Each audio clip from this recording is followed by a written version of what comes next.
comentar algo que estábamos ahorita comentando también en el receso, y es que, pues como decíamos, puede hacer parte de las limitaciones también de estos discursos alternativos diferentes que terminan oponiéndose también a muchas cosas, ¿no? Por ejemplo, al proceso de paz en Colombia. Entonces decíamos que, pues comentaba yo que en la conferencia que hace Boaventura en Claxo 2015, se opone a Baltasar Garzón, un juez, que él habla sobre los derechos humanos en el marco del proceso de paz, ¿no? Entonces dice, bueno, todo desde el técnico, la justicia transicional, bueno, todo lo que se propuso en el marco del proceso de paz. Luego viene Boaventura y dice que, pues primero no está de acuerdo con el proceso de paz porque no reconoce las comunidades ancestrales, porque propone una lógica extractivista, y porque no habla de unos derechos humanos, que era de esa traducción intercultural de la que nos hablaba Yuri. Propone unos derechos humanos en general, ¿no? En abstracto, como están en la Constitución, y no unos derechos humanos interculturales. Entonces allí se plantea todo ese debate, pero lo que quiero señalar es cómo también desde este discurso se vuelven inviables procesos sociales que plantean alternativas, ¿no? Como el proceso de paz en Colombia. Solo quería decir eso.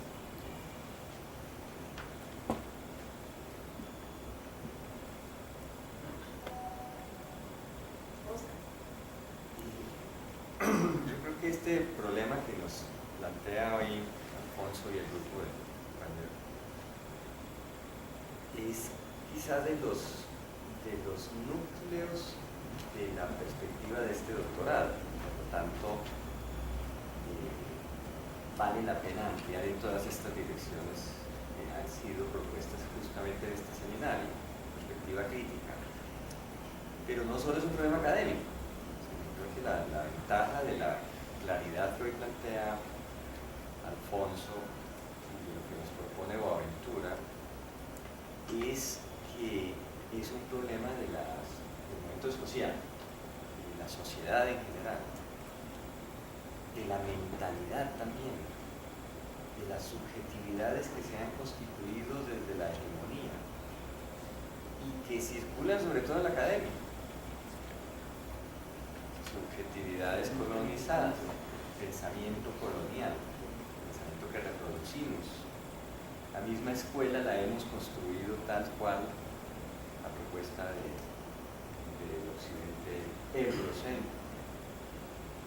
Entonces, el objeto mismo de la crítica, dentro de todo lo que hemos visto en el seminario, pues está justamente en identificar esos procesos con los que hemos reproducido un modo de pensar, un modo de vida y demás, pero sobre todo el permitir la emergencia, hacer visibles las emergencias de esos otros saberes, de esas otras formas de pensar, de otras lógicas para conectarnos con el mundo, que están vivas, aunque sometidas generalmente, ¿no? Y que creo que la descripción que hace Boaventura en eso es muy interesante, ¿no? Esa dualidad entre unos saberes que han sido silenciados, la sociología de las ausencias, incluso en otros textos Boaventura habla de epistemicidio, es decir, no solo son saberes, sino algo muy clave, que es la forma en que se producen las epistemes distintas a la occidental, que han sido deslegitimadas, anuladas, sometidas y liquidadas, algunas con dificultades ya para ser rescatadas, han sido completamente barridas. Y de otro lado, el hecho de que es en esos mismos procesos vivos que se gestan, que están en cocimiento, que están en permanente movimiento, otras maneras de pensar, otras maneras de vivir, otras maneras de aceptarse en el mundo, frente a los cuales la academia, en uno y otro caso, tendría, academia crítica, como la que se propone quizás este doctorado, tendría que trabajar en la dirección de cómo recogemos, cómo ayudamos a sistematizar, cómo aprendemos, sobre todo en primer lugar, esas otras maneras de producir saber, esas otras maneras de existir, formas de existencia, están atadas a eso, a las formas de vida, ¿no? Que quieren ser negadas y a las que a veces la repetición de los discursos, la circulación por los medios de comunicación cada vez con mayor relevancia, pues cierran el camino. Desde la burla, la subestimación, la minimización de esos saberes, de esas experiencias, hasta su, digamos, sistematización como cosas descartables, como pensamientos no útiles, digamos, para la vida hoy, a las que nos vamos acostumbrando, vamos naturalizando. Entonces, ustedes dirán que uno es como monotemático, pero yo ato todo esto a la reflexión y a la visión de las resistencias. O sea, hay una resistencia epistémica, para llamarlo de alguna manera, que habría que entender, habría que comprender sus claves, sus reglas, también las tiene, y habría que contribuir a poner en el escenario del debate, que no se trata de que esas ausencias sean, tampoco pretendemos que sean las únicas que tendrían que ponerse en juego para reemplazar a las otras, sino crear esa, por eso el concepto de Boaventura también es muy interesante, esa ecología de los saberes, esa ecología de las epistemes, de esa pluralidad para ver el mundo, que es a la que nos hemos cerrado y es la que es funcional a cosas tan tremendas como la guerra, las verdades absolutas, reveladas, incontrovertibles, que nos hacen fácilmente filar de uno u otro lado antes que buscar nuevas formas de conexión, de maneras como se mueve la sociedad, de maneras como se encuentran las gentes, de maneras como nos relacionamos con el otro, con la otra y con la naturaleza. Yo creo que es muy, muy útil esto, y la experiencia de Alfonso en el terreno de la educación popular, la exploración que hay en esto, que se puede seguir en muchas publicaciones que ha hecho Alfonso, investigaciones muy concretas, algunas anidadas principalmente en las zonas urbanas más duras, para relacionarlo un poco con el discurso de Carlos Mario de la sesión anterior, ¿no? Tenemos mucho que ver con esto, porque no se trata simplemente de un, en general, pensamiento crítico, sino como enfatizó Alfonso, se trata de construir esos pensamientos múltiples en múltiples espacios y escenarios. El de la educación sí que es uno clave y fundamental. Sacar la educación de las aulas es un reto desde la entraña misma de las formas como han sido excluidos muchos sectores de este saber especializado que se mueve en las aulas, pero sobre todo también una deficiencia enorme, una pérdida para la misma academia que no ha podido mantener la correa que nos permita aprender de eso que está ocurriendo allá, lo que está ocurriendo en la vida. Ahora, con ocasión de esta experiencia que hemos tenido del proceso de paz, he promovido con mis estudiantes de varias escuelas, de varias universidades, vamos a la calle a hacer nuestras clases. Algo que uno no sospecha, o tiene una sospecha lejana, de que, por ejemplo, los estudiantes del Rosario, donde trabajo, que eso pudiera ser un descubrimiento tan grande de ir a encontrarse en una experiencia muy simple, muy poca cobertura otro mundo, que eso fuera tan significativo para esa gente. Uno no se imagina eso. Uno cree que, porque no sabe hasta qué punto están interrumpidos los circuitos de conexión de la gente con otras experiencias que se están viviendo. Entonces, creo que esa experiencia de la educación popular, en la que tanto ha trabajado Alfonso, tendríamos que seguirla y tendríamos que tenerla como una de las experiencias claves de aprendizaje para este doctorado. Y hay otra cosa que menciona Alfonso, por último, que es el tema del pensamiento latinoamericano. Eso ha sido un debate muy grande, que lo hemos mencionado en otros momentos, y es, aquí se llegó a preguntar si había una filosofía latinoamericana. ¿No? ¿Existe una filosofía latinoamericana?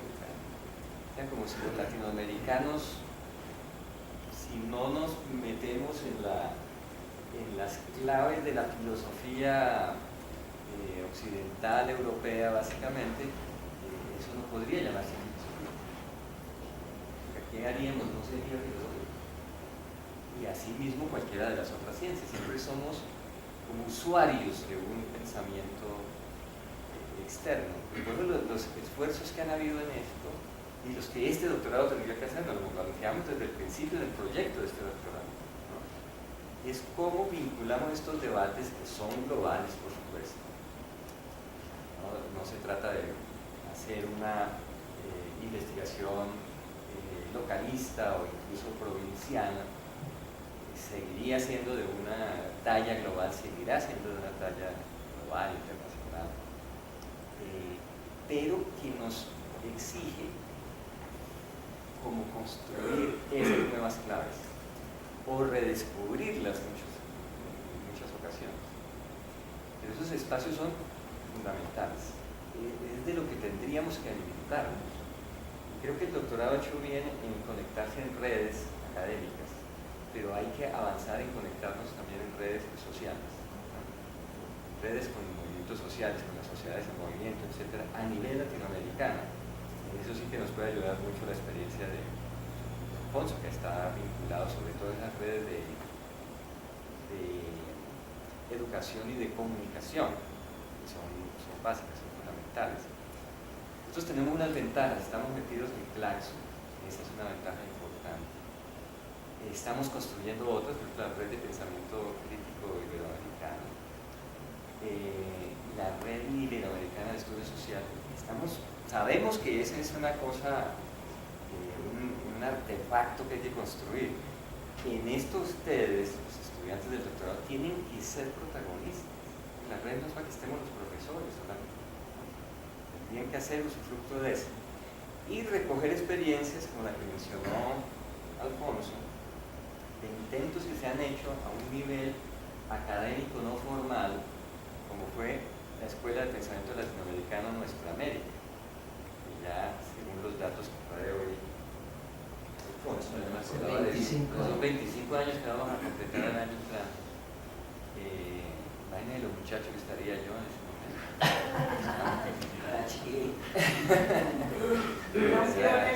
Las juventudes. Pero entonces, recoger esa experiencia, sistematizarla, esa y muchas otras que hay, pues que han dado lugar, por ejemplo, a universidades o a intentos de educación superior, como las que los ecuatorianos o los indígenas nazas han creado en Buenos Aires una universidad de los trabajadores, una fábrica recuperada. Y el gran proyecto de Boaventura, de la Universidad de los Movimientos Sociales, que de alguna manera es todo esto que está emergiendo. Deberíamos estar muy pendientes de eso, como también meterlo en nuestras investigaciones, porque ahí hay unos trayectos que habría que recuperar. Solamente una cosita que me parece importante también evidenciar que las emergencias no son químicamente puras ni tienen pretensiones, como decía Oscar, de unanimismos, porque siempre tenemos como la tendencia de cambiar un unanimismo por otro, una verdad por otra, y lo que estamos haciendo en perspectiva crítica es cuestionando todo tipo de verdades y construyendo mecanismos distintos de acercarnos, de aproximarnos a las verdades.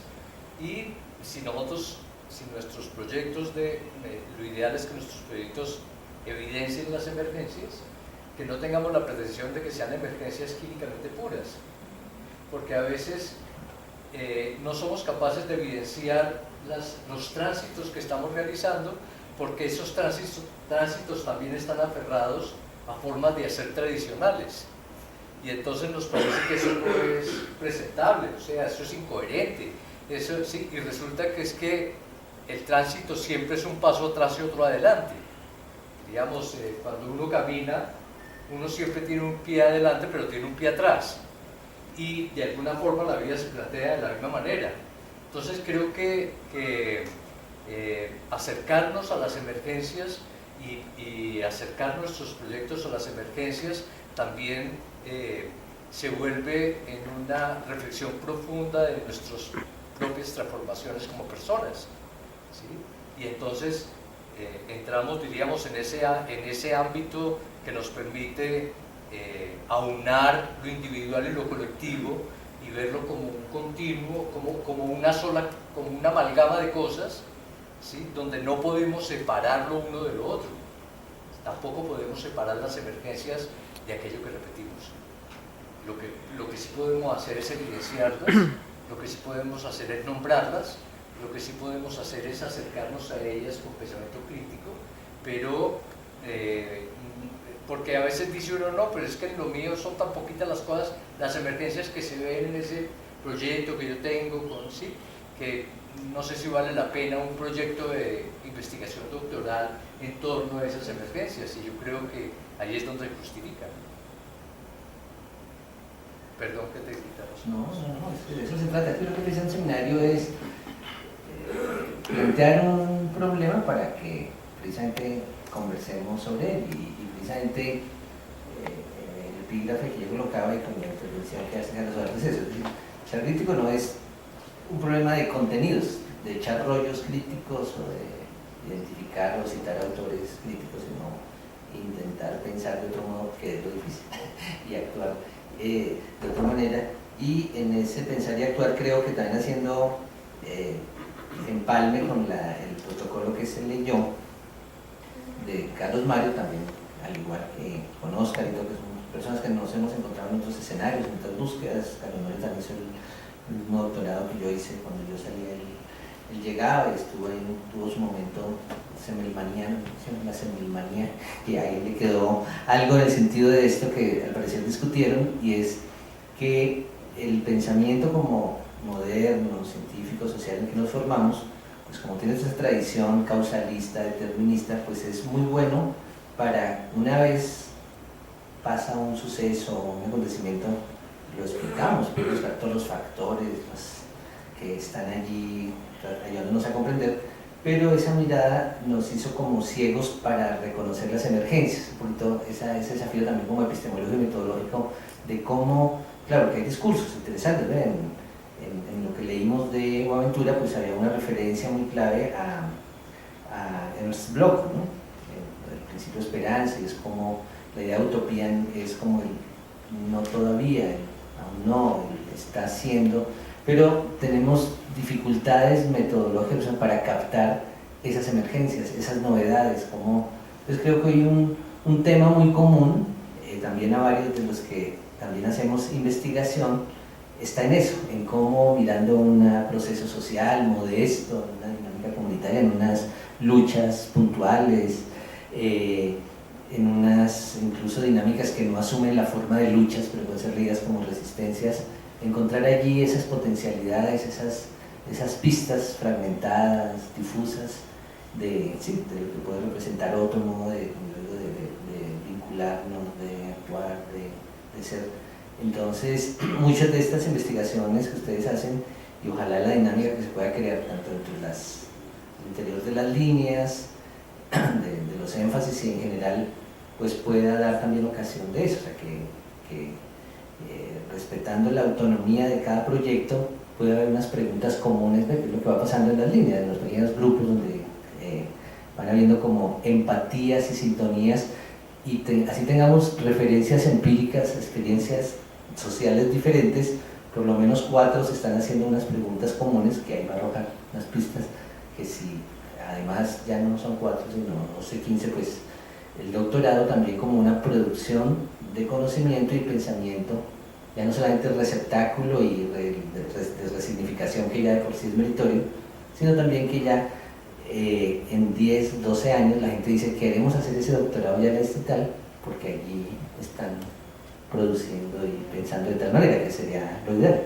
Y entonces ahora nos toca esa corresponsabilidad, ¿no?, de los profes y estas primeras generaciones de colegas. Precisamente quería destacar que está aquí como tal estudiante de doctorado, a Wilson, con quien tuve la posibilidad de trabajar también. Él hizo una tesis de maestría muy interesante. No contábamos en ese momento, ¿verdad?, con los libros recientes de Oscar, pero, y lo digo de verdad en serio, es porque un referente muy común de muchos discursos comunitarios de base es el de resistencia. En ese caso se trataba del Carnaval por la Vida, Carnaval por la Vida, que organizan ya desde hace ya casi 30 años, más de 20 años, en una zona de la ciudad, en la localidad de Kennedy, en el sector del Gran Bretaña, y la gente nombra lo que hace y es un referente, lo de resistencia cultural. Entonces Wilson en su investigación hace un poco de que nos invitaba Oscar y Carlos Eduardo, es cómo a partir de lo que la gente mismo dice, hace, simboliza, mirar qué sentidos de resistencia están ahí y ponerlos en diálogo con lo que en ese momento teníamos de literatura sobre resistencias, codes, y entonces se produce un conocimiento que a su vez potencia las prácticas ya existentes y en el mejor de los casos, pero está en deuda de publicarlo, se pone en diálogo con esta construcción que se va haciendo de conceptual crítica sobre resistencia. Y así podríamos pensar con otras categorías, lo que yo estoy tratando de hacer con lo de comunidad o con otras, es eso, es como son categorías que a unos se le vuelven desafíos, no porque están de moda o un autor no los impone, sino porque son categorías emergentes en las luchas sociales y que obviamente uno le va a pedir a los resistentes de base, mira, léete ahí este autor y mañana charlamos, sino como mucha conversa, mucho diálogo, mucho recuperar esos sentidos y ponerlos ahí en diálogo con lo que otros autores. Entonces incluso uno podría pensar eso, sumando a las preguntas que nos planteó Yuri, ¿no? Como decir, ¿qué categorías, en qué medida las categorías que estamos involucrando en nuestras tesis, de dónde vienen, ¿no? ¿Qué nos las pones? ¿No? Nosotros, nuestras búsquedas, son ese acercamiento, esa apertura a la realidad, o es una oleada teórica, entonces pasaría lo crítico inicialmente por hacer crítica en nuestra misma construcción investigativa. Sí, yo iba a preguntar por esas posibilidades de visibilizar, digamos, esas prácticas y todos esos nichos que se van dando en estos movimientos sociales, porque hemos leído sobre la sistematización y ahí es interesante. Yo diría, bueno, podría usar la sistematización como herramienta, como método, como forma de investigación, y la pregunta es por qué, digamos, al interior de la sistematización se rompe el dualismo práctica-teoría, ¿no? La práctica y está concebida también como una producción de saber misma, ¿no? Entonces, en ese sentido, ¿cómo pudiéramos visibilizar esas emergencias? Es un poco la pregunta, y digamos, si la sistematización sería la manera de recoger esas epistemes que están invisibles en todas las prácticas sociales, ¿cómo sería? ¿Qué características habría en eso? Sí, no sé si hay alguna otra pregunta. Sí, tú. Digamos, yo me planteo lo siguiente. ¿Qué diferencia hay entre resistencia y, por ejemplo, reacción? Porque yo creo que lo que nosotros muchas veces hacemos es reacción. Por ejemplo, todo el movimiento relacionado a la lectura en todo lo que conocemos a él. Por ejemplo, el año pasado, con todo lo que se hizo para poder replantear lo que estaban pensando para la reforma de las licenciaturas, y el resultado fue que este año en febrero nos dan una resolución y nos dicen ustedes tienen que aplicarlo ya y tienen ese deber. Y entonces, y además sustentaron que con toda la información que se había recogido el año pasado, ellos las habían tenido en cuenta para poder reformular y nos obligan, es decir, entonces para mí en ese sentido, ¿qué diferencia hay entre reacción y resistencia? Porque yo creo que que resistencia es lo que sí nos hace falta formar para que no nos dejemos desde ahí subyugar a decir, oiga, bueno, si acomodémonos a tal cosa. Porque eso, por ejemplo, es lo que hemos hecho ahorita con lo de acreditación. Por ejemplo, nosotros estamos con la lista de acreditación. Uno dice, bueno, ¿y para qué si ahorita ya en cualquier momento van a decir, entonces ya no van a hacer las carreras a 5 años sino a 4? Entonces, ¿qué pasó si la evaluación no va a servir? Y cómo, pues lo digo yo desde el campo en que trabajo, cómo generar resistencia realmente como para que nos unamos y de verdad hagamos resistencia, porque es que lo que hace, porque ahorita se muere la situación. Por ejemplo, después todo lo que hubo contra el cielo, marchamos en esa semana, etcétera, y ahorita estamos, que ya en el Congreso van a resolver el problema. Y lo más seguro es que ellos nos venden por un lado una información por el otro, pero sigue esa hegemonía en el empoderamiento y nosotros, por ejemplo, nos perdemos porque de pronto estamos diciendo, ay, si tenemos que generar otros pensamientos, tenemos que generar otras formas de pensamiento, pero seguimos como en ese ciclo vicioso, porque lo decimos, lo hablamos, pero nos queda ahí los anaqueles. No sé, es lo que me pregunto con todo eso. Por ejemplo, con todo el concepto de ecología. Si uno mira la ecología desde el punto de vista histórico, pues ese movimiento se dio básicamente cuando vinieron a estudiar a todas las comunidades indígenas. Todo lo ecológico, si uno mira las raíces desde el punto de vista, digamos, europeo, pues es retomar precisamente como esos elementos que tenían los indígenas, y ahora ellos hablan de ecología como si fuera lo mejor, lo nuevo, y desde ahí entonces, si nosotros recuperamos o le damos el valor que, por ejemplo, lo que usted comentaba con el indígena, que de verdad son cosas que ahorita hasta ahora se están conociendo, pero que nosotros tenemos ahí muy guardadas, pero que a veces no es tan importante, no es tan esencial desde la argumentación académica, pero que eso también se refleje de verdad en la sociedad. Entonces, creo yo que,